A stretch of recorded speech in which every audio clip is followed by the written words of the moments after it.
Boys and girls, imagine if I wanted to be just like you and I came to you and said to you that I have decided to swap some things out of my life so that I can be just like you. So imagine I went and swapped my car and then I went and got just a little toy car, because I know some of you have toy cars and I want to be just like you. Would that be a clever thing to do?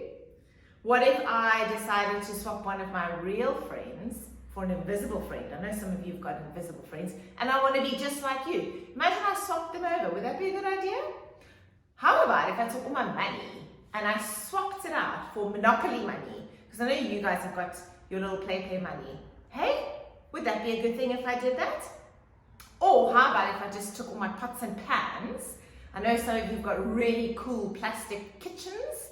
Some of you even have wooden ones. Imagine if I took all my pots and pans and I swapped them for plastic ones or wooden ones so that I could be just like you. Do you think it would be worth me taking all my stuff, my car, my money, my pots and pans and my friends, and swapping it for the things that you guys have so that I can be just like you? Is it worth it?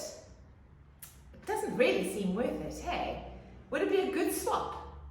Probably not. Did you notice in our story today that Israel also wanted to be like someone, just like I wanted to be like you guys? They wanted to be like all the nations around them, and so they made a swap. But it wasn't a very good idea. It wasn't a good swap. Now, the swap was that Israel, they demanded, remember I said to you at the beginning, Israel demands something, they want something, they ask for a king. Now, when we first hear that, we may think, well, what's so bad about that? Especially since we know that Samuel actually is a little bit old, his sons are quite evil. But you see, boys and girls, their request for a king revealed something. It showed God something more important, and it was their heart.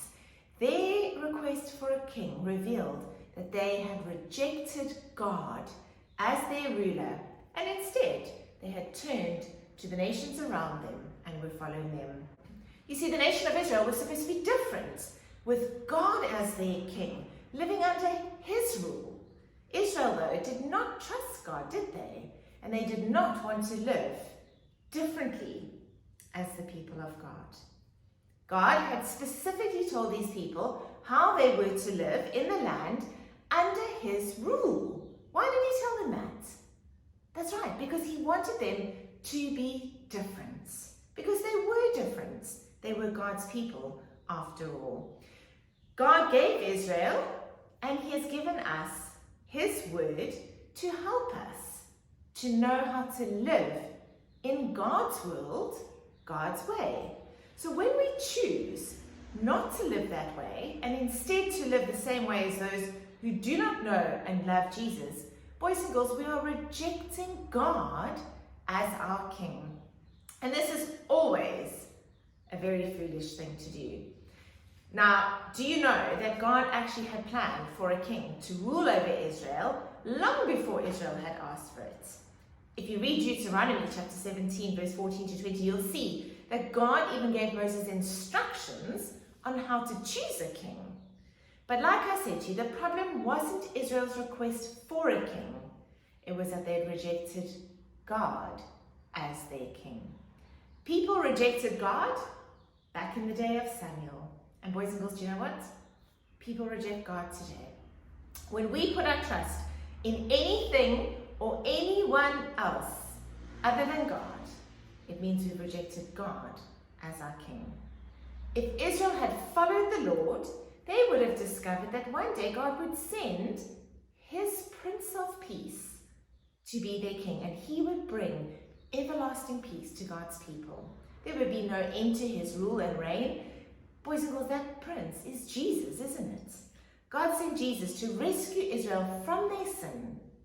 And King Jesus led God's people to the ultimate victory. Jesus has won the biggest battle that we need won.